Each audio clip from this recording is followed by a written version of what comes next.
Hey, welcome back into the Wolves Den. I'm Jay Burr. Make sure you follow me on Twitter. There it is, at DJ Burr. I'm a decent Twitter follow, at least I think so. Another guy who's a good Twitter follow, this fellow right here. A-State Nation's own, the 24/7 side for the Arkansas State Red Wolves. Jeff Reed, there you go, boom. Yeah, we're getting him learned up on the Twitters. I'm still figuring it out. It's kind of a stretch for a guy like me. He's old school. He likes to write letters, so if you need his address. Not really. Well, let's get right into things here. We had big signing day last week. Excuse me. And on the show here, we didn't really get much into signing day, at least in the December period, because it seems like, you know, February sort of lost a lot of its luster here in recent years, as, you know, like you've alluded to in the past, is a lot of guys seem to want to commit. They already kind of know what they want to do come December, so, hey, why not, right? Yeah, it's and statistically it showed that more guys signed this year during the December period. And I think the colleges like it so they can kind of get the big push out of the way and then come back and maybe handpick a few guys. Now, some guys want to wait. They figured out there's a lot more attention to be gotten if you're in that. And there are some guys that doors have opened up for them because that they waited. You know, there was a defensive lineman from Alabama that Arkansas State was after. A guy that played basketball, and he had 1 year ASU had offered him, and he was leaning toward ASU, and then all of a sudden he didn't sign early, and then all of a sudden about 5 P5 schools come in after him. He's a guy with a tremendous upside, so it wasn't they were just stretching. He's got a chance to be really nice. But yeah, Arkansas State only had 5 spots to fill for the February spot, so most of the things were, as they say, hay was in the barn. So it was kind of a bit more selective and really focused in on who you wanted. Kind of position details, sort of that sort of thing? Yeah, they added an offensive lineman, a running back, a couple of receivers, actually 2 offensive linemen. Yeah. So yeah, it was, and a defensive end, so it filled in their needs. Right on. So I guess all in all, what do we think of this class? You know, obviously it was 12 on the offensive side, 11 on the defensive side, guys from all over the country. What are your thoughts on the class, just kind of looking at them on paper? Well, on paper, it looks good. I mean, there are some guys that had some attractive offers that had, you know, pretty good options to go other places, which to me is kind of a big indicator. You know, sometimes you'll sign a guy that doesn't really have much interest in him, and he turns out to be pretty nice. But most of the time, if he's got a pretty good offer list, that's kind of something that I like to go by. Because it's kind of a guideline that tells you that others want him. So there's got to be something there. I think it was a pretty good class. They addressed some of their needs. Only position that they did not add somebody was at tight end, but they've got all those guys coming back, you know. So they're stocked up. Now they'll go 2020. They'll add a tight end, but there was really no need there when you got 4 guys. So for basically 1 spot, but they addressed some needs. They had the quarterback, some offensive linemen, some defensive ends, some receivers. Those were the most pressing areas. Right.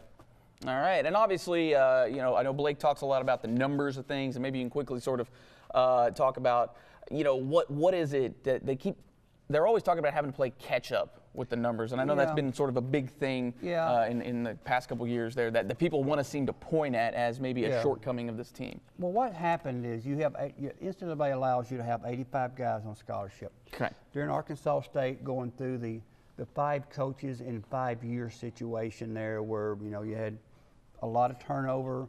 There's natural attrition that's going to happen anyway with these guys. I mean, you're dealing with 18 and 19-year-old fellows, and for the most part, and you know, Jay and I were like that at one time, so we can relate.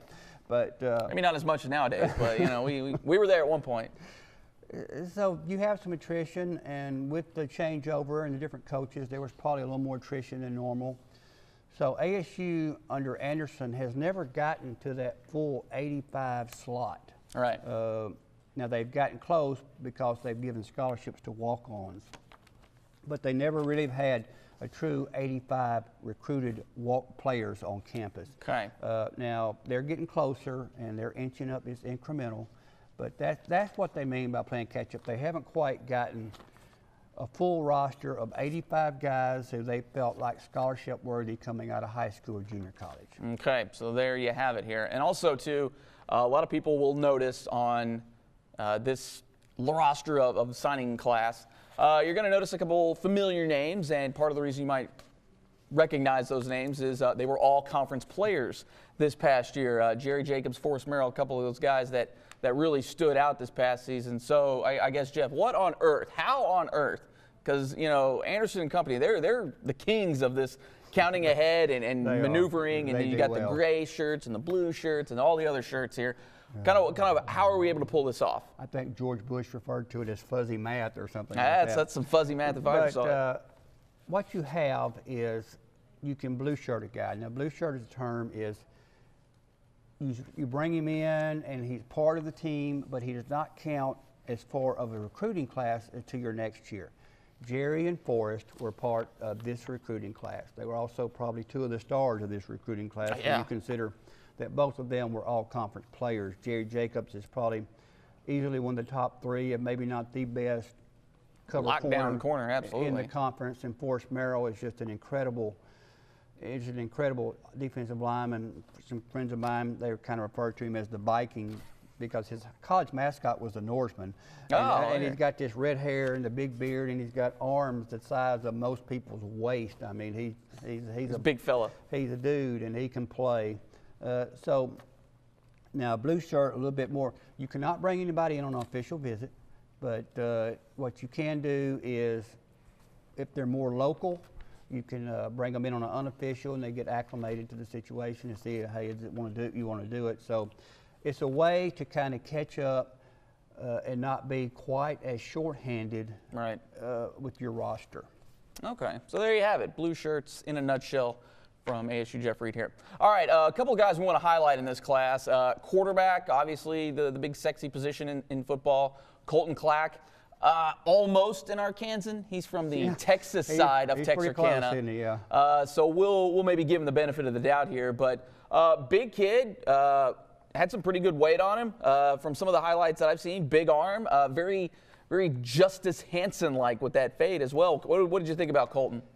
Colton, and I'll say this, Colton's already enrolled. He so that's key. Early, spring and practice. He's already there. He plays in a very tough league, East Texas football there, and he's mainly a thrower. He can run if he has to, but good football instincts. His high school coach just loved him, and it helps that he's on campus now. Yeah. You know, Rusty Trail has given up football. Yep, retired. So there's a shortage in the quarterback room, and getting him on campus early is a big bonus.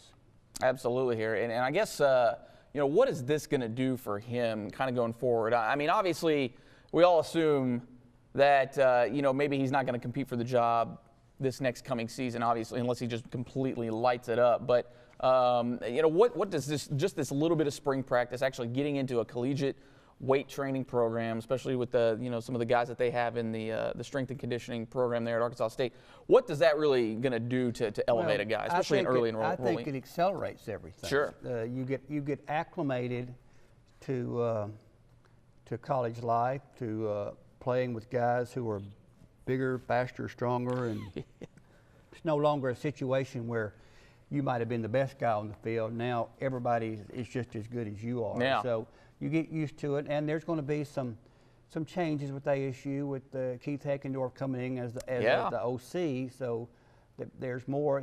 It's not quite, well, I guess it's like taking a class and you've got 6 months to pass it or 8 months to pass it, or as opposed to coming in and you got 6 weeks to learn it all. Right. So I think it really helps quite a bit. How do you think he fits into? Well, we don't really know how the system is going to change for Arkansas State. Like you mentioned, Coach Heckendorf coming in, maybe sort of changing things up a little bit. But I would assume things will be fairly similar. Oh, but how does he fit in? Yeah, for the most part. I mean, Heck is from kind of from Blake Anderson's tree, or from the tree that Blake came out of. They're all similar thought process. I think he might like a quarterback that might do a little more running than what they've done in the past. Now, the situation that ASU will have next year, because they don't really have an experienced backup, by that I mean a guy that's in the upper classes. Mm-hmm. You look at the room, most of the guys are freshmen or redshirt freshmen or sophomores, and like I said, there's not a lot of there's a big fall off, or from maybe not talent-wise, but experience from the first guy. So you may limit what you do with him. Yeah. You know, Arkansas State had a situation like that when Corey Leonard was the quarterback, and they went to Illinois, and Philip Butterfield was the backup and tore his knee up in practice right before they went to play the game. So they limited what Corey could do, you know, and hurt their chances for pulling off an upset there. Yeah. All right, another big fellow we want to get to, and he's a big fella, is Carson Williams. My goodness. You look at this guy, he loves IHOP because he's out here and then the highlights just getting all kind of pancakes. Just try to kind of keep up with him there. This is from his huddle, so you'll kind of see. I mean, he's a towering beast of a fella. He's a guy that they really think has a lot of potential. He qualified late, got his test score late, or he might have been at a P5 because he's big, he's got a good frame, he's got long arms, he's 6'5" and he's 290, and there's no gut on him. I mean, so and he looked like he could kind of move too for a big fella. He moves very well. He's a weight room fanatic. He played small school Mississippi football, but he was selected to play in the Mississippi-Alabama All-Star game and really had a big week there. Yeah. He visited Liberty, visited Indiana, and came up to ASU. And then we came up, none of his family could come with him. His hometown is just a little bit to the east of Jackson, so he drove up by himself. And he really loved the place. And Coach Anderson told the story that he has an exit conference with each recruit that visits, and Anderson said, I'm sitting there giving the spiel on trying to talk him into committing, and he finally, Blake said, I quit talking. He said, Coach, you could have saved all that. I was ready to commit when I walked in. I was just waiting for you to stop talking. So I love those things out of the recruiting trail. Yeah, he's I think he's a guy that could be really, really good. You know, you come in it's a situation where maybe he could earn a job, but at the same time, he can redshirt, and then you've got a guy with a lot of potential that you could have, you know, could possibly be a 4-year starter. Yeah, absolutely, or at the very least, even be a backup this past year, because I know they like to kind of rotate some of those guys in and out with that. See, that's a different thing. You know, Coach Rudolph, he wasn't real big on playing a lot of guys. He kind of liked to have his 5 and work with them. Sure. Now, Coach Coughlin, that's coming in here from Missouri State, he may like to play a few more guys. Now, one thing about Williams is he's a tackle, and ASU wants him for a tackle, but for the All-Star game, they needed a center. And he never played center in his life. He said, I'll play it, Coach. And from what I was told, didn't have a bad snap in the game. Well, so there you go. He just wants to play football. Some versatility is also pretty clutch, too. You're right. And you want a guy that can play any of those 3 spots, so center, guard, or tackle. Yeah. So, and he moves well enough that if you got into a power set, you could possibly put him in as a blocking tight end. So. Oh, the possibilities are endless with old Carson Williams here. Now, this school recently been known for their defensive end play. Aaron Donker seems like a guy who could fit right into that mold of your Javon Rollins-Joneses and some of these other guys that have passed through here. What did you think of this fella? He's athletic as can be. Boy, I tell you what. I mean, and he's a real interesting story. Aaron is from Germany. Now, I mean, he's not like his parents are U.S. military and he was born in Germany. Yeah. He is from Germany. He is full-blooded German. He is, and was in the German National Development Program for basketball, Olympic, and 6'2", athletic, but he kept getting wider and wider, you know, and he kind of figured out basketball wasn't his future, but he still has this incredible athleticism. And let's put it to use, man. He pretty much was offered, you know, the coach at New Mexico military, they have a lot of internationals and some Germans. Right. And one of his ex-players said, Coach, you need to take a look at this guy. I think he could play. So he pretty much offered him sight unseen, and Aaron came to the United States sight unseen, you know, and he's got a chance to really, he could be a, I don't know if you can replace Raheem Bingham, because Raheem was just, you know, especially this past year, was just unblockable. Yeah. But he's a step in the right direction and gives you a possibility there. Well, he runs like, I wanted to say, if I read, somewhere in the 4.5, so that's pretty quick for a big dude. He is athletic. I mean, his skill set is NFL level. Now, is he that good of a player? You don't know, but he's got some nice tools. All right, so we'll see. Now, he's a New Mexico guy. I know Arkansas State's really tapped into that area in the past couple of years. What is it about those guys out there? Yeah, he's New Mexico military, which is it's a different type. It's not your typical junior college. I mean, you get wear a uniform and you have a lot of military stuff that you have to go through, and it's discipline. But Waylon Roberson, who was an all-conference defensive, our nose guard for the Red Wolves, he came from out there, and it's and we've gotten some baseball guys from there. So there's a pretty good pipeline between here and Roswell, New Mexico. That's it, man. Find those aliens out there. Want to hit on a hometown guy here, running back, guy who could potentially get some reps next year, old Sammy Johnson from out there. Sammy out there on the hill. I was they had a camp up at Jonesboro this past summer, and you're standing off to the side. Obviously, you can't get out there and watch it. And all of a sudden, this blur goes down the field, and they're timing 40s. And all of a sudden, you see all the coaches start showing their stopwatch to each other. And they seem dumbfounded. And then he does it again. Well, Sammy had clocked a 4.4. Ooh. And then he came back and clocked a 4.540.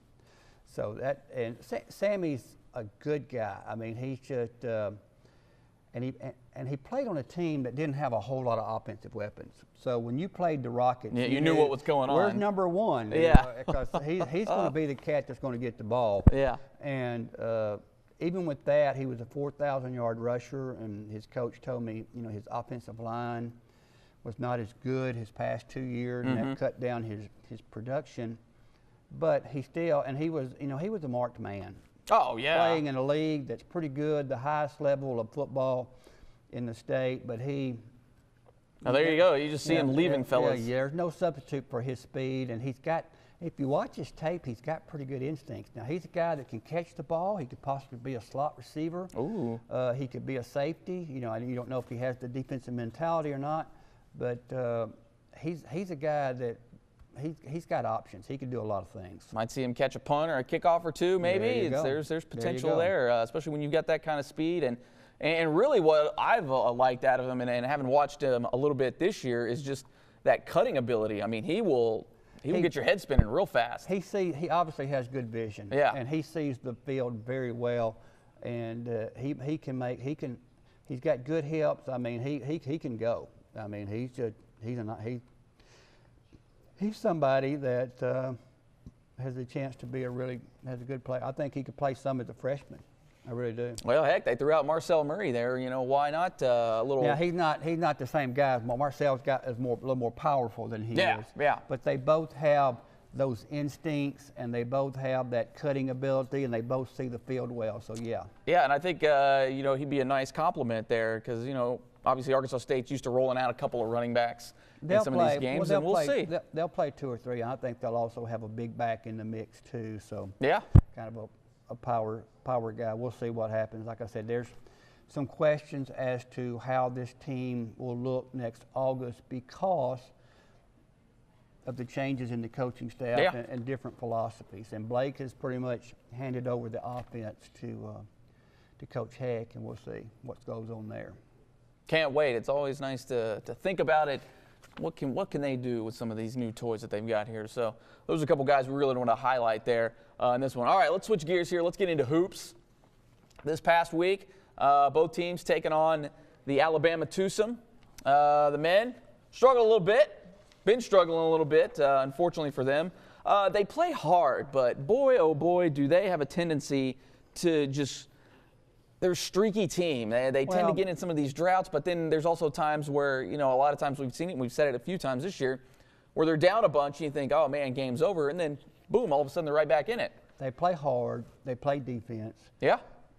If you can kind of look at they don't handle the ball very well. And the turnovers have gotten better, but they really have trouble handling it. Yeah. Kind of the key to them, though, is three-point shooting. If they have a good game three-point shooting, like they had out at ULR a couple of weeks ago, they can win on the road. Yeah. But, you know, against Troy, the highlights you're seeing right here is they were horrible shooting the three. And yeah, it was a rough shooting night for him. Even Ty Cockfield was struggling a little bit. And we've kind of noticed that as he goes so goes the team. And there's nobody on. Well, there's not many. There are not enough just pure shooters. You know what I'm saying? Yeah. They got guys who are scorers, but they're a guy that you can run a play and penetrate and kick him out to the corner like we just saw, and he's going to nail a three. Yeah. Grantham Gallard can shoot it pretty good, but yeah. there aren't a whole lot of just pretty good pure shooters on that team. Yeah, it's interesting there. They're against Troy. They shot 35% in that game. There in South Alabama, you see they shot 37. So, not great, not super terrible. Again, they tend to get a little streaky, and that's kind of a product of sort of a younger team, even though, guys like Ty Cockfield, upperclassman, he's a senior.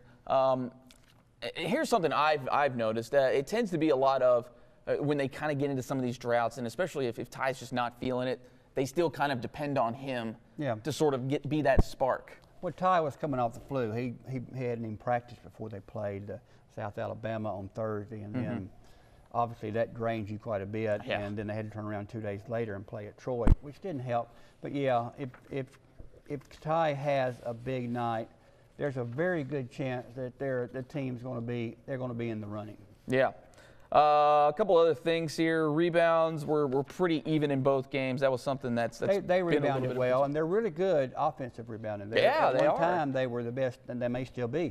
They were one of the top teams in the league with offensive rebounds, which that's an effort stat. Absolutely. You hustle and you get after it. So again, the results may not always be there, but by Jove, these guys are still going to get after you. Well, here's the thing: they're a better team than they were a year ago. Very noticeably, despite the record kind of plummeting as right now.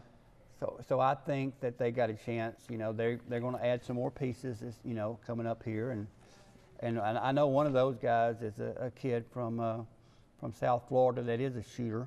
South Florida, 305. Let's go. Oh yeah, and he's actually got some Virgin Island. All right. His dad's from the Virgin Islands too, so I think he played on their national team. Okay. But yeah, Malcolm Farrington, his name, and they got a big kid, Malcolm. Got a big kid coming in from Vegas, and got a point guard coming in from Kentucky. So some of the things that they need, they've got coming. So in due time is what we're saying. It's a process here. Let's take a look at some of the standings. Arkansas State still hanging on to that conference play, but there you see Texas State leading the way right there with UTA. Those are the two and they're that coming are coming up this weekend. Next week. We'll talk about them here in a second. Georgia State there, kind of slipping a little bit, but still a very formidable team.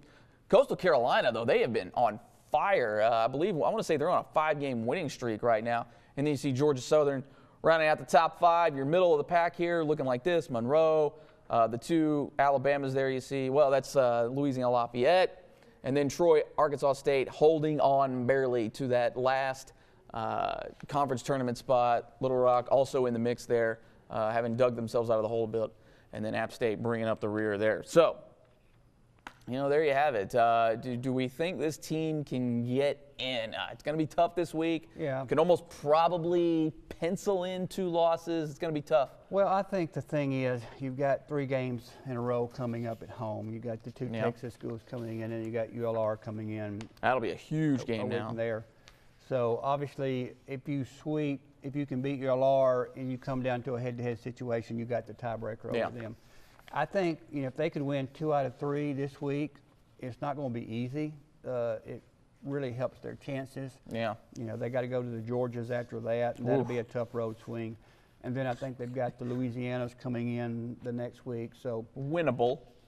Yeah, both of those are winnable. Those are winnable. Neither one of them's overwhelming, so they could finish strong. And getting to the tournament would be a big deal for this team, I think. Absolutely, especially the way things kind of went last year. All right, looking ahead here, again, the Texas two-step here. They will be coming to Jonesboro for the men's side. The women will be on the road. We'll talk about the women here in just a minute here. But looking at just some of the things that both of these teams can do, Texas State, they're a solid team. They're just a good ball club. Yeah, top 20 in terms of scoring, top 25 in terms of field goal defense or field goal percentage defense. They will defend the three-point line real well. They're a top 10 team when it comes to that. Some other little top stats, they rebound fairly well. They're a top 40 in that. Overall, I mean, this is a solid team. They're good. It's going to be tough. A-State played them pretty well down there. So They did. That was surprising. And ASU has played well at home. So they've got that going for them. And UTA's not quite as good as I don't think they're as good as the Texas State team. They're better defensively. That's kind of been their calling card.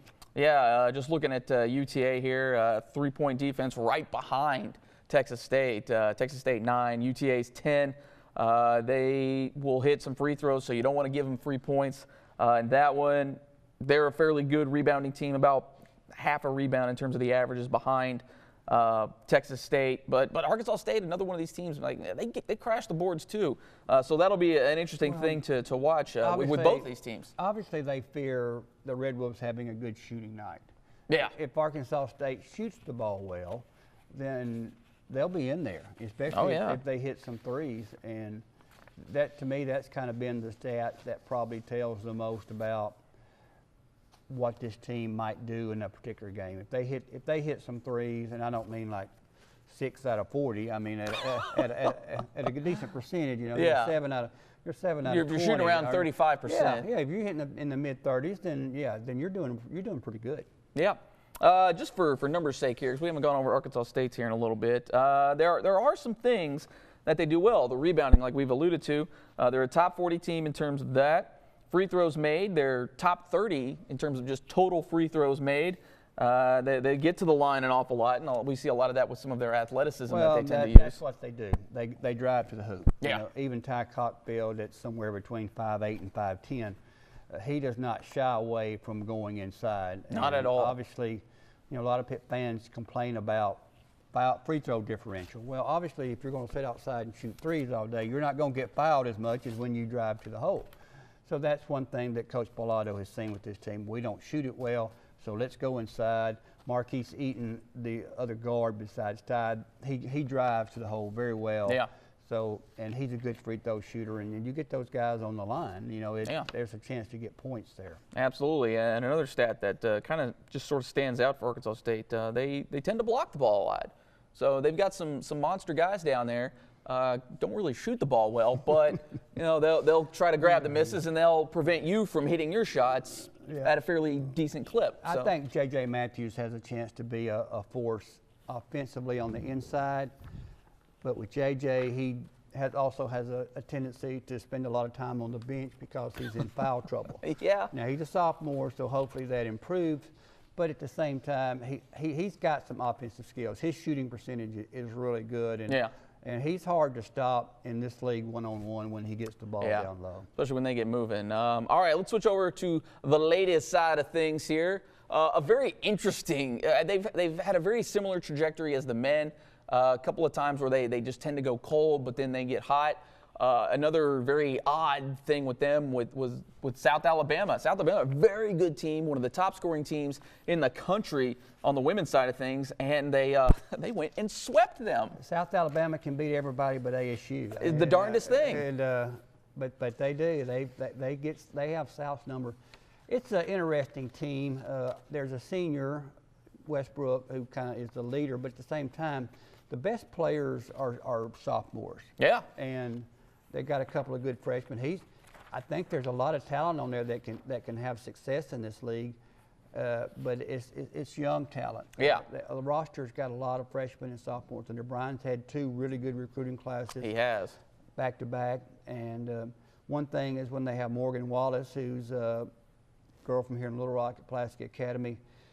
She was out for 4 games and they lost all 4 of them. And she comes back against South Alabama and they immediately get back on the winning side. How about that? Yeah. Struggled a little bit against Troy, but Troy, one of the better teams Troy's in the league. one of the 2 best teams in the league. Absolutely. Between them and Little Rock. Yeah, there's no question that I think the Trojans are the 2 best.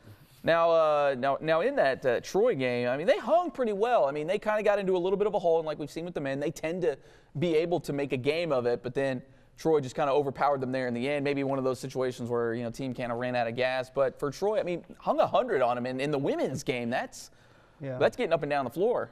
Yeah, it is, and it's hitting a lot of threes. So yeah, I think, this is a this is a big week for the women. They head down to Texas, you know, and they need to come out of that with a sweep. They obviously at this time of year you're kind of starting to wear down, but when you're a young team, you're also getting more and more experience. So yeah. you would think at some point they'll start playing better. Yeah, especially in some of these dogfights. It'll be interesting. We'll touch on the Texases here in just a second. Let's bring up the standings there on the women's side. Again, the two Trojans there sort of leading the way. Little Rock. Well, actually, I forgot about UTA up in there. So that's going to be a formidable team right there for them. Then Troy is in there.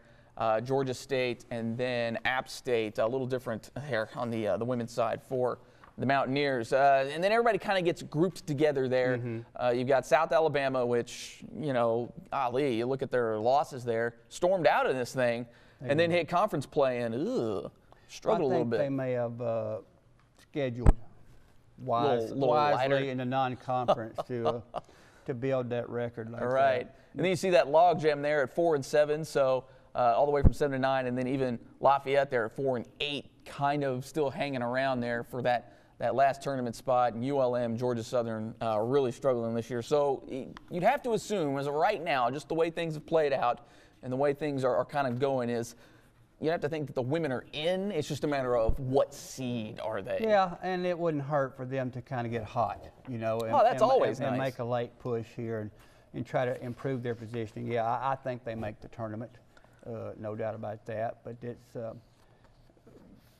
you're just kind of figuring out what needs to click for that group to play. They were playing well early in the season, early in the year. You know, they started out conference play, I think won the first three. And came out real hot. And then since then, you know, maybe somebody figured out something about them, and of course. Well, heck, you just foul them because the foul shot's just not going down for them. There are no secrets in basketball and in coaching. I mean, obviously, you play enough games, the coaches see enough tape, they get a book on you. Yeah.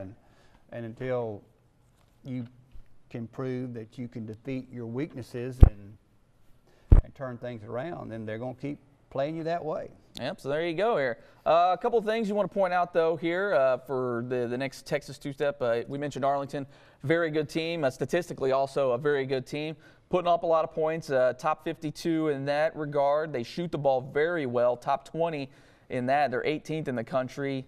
Assists per game, they get the ball moving. So this is a team that very athletic, so they're going to have to be on their toes in this one. They don't turn the ball over very much, obviously with a lot of assists, so the assist-to-turnover ratio there is very well. And, they tend to get after the ball, at least on the boards. Not at a huge clip, but they're decent when it comes to that. Now, Texas State, though, little different story here. Not a high-scoring team. In fact, they allow more than they actually score. So that's something that hopefully the Red Wolves can take advantage of. They don't block any shots at all. Out of 349 in the country, they are 349th. So maybe they can take advantage of some of that. Nowhere to go but up, right? That's right. So maybe for Arkansas State, a team that tends to drive in a lot, they also tend to rebound at a pretty decent clip. Maybe they can take advantage of that, at least in that Texas State game. It makes you wonder, of course, I haven't looked at their personnel, if there might be a lack of inside presence there. We have noticed that, and that has been our assessments that everybody's talked about. They've got some size.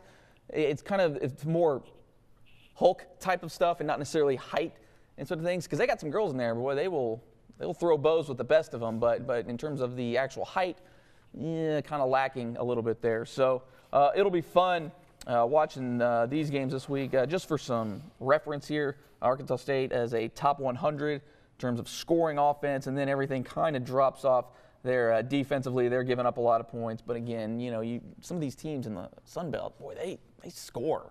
So that's something to kind of look into. Rebounding, okay.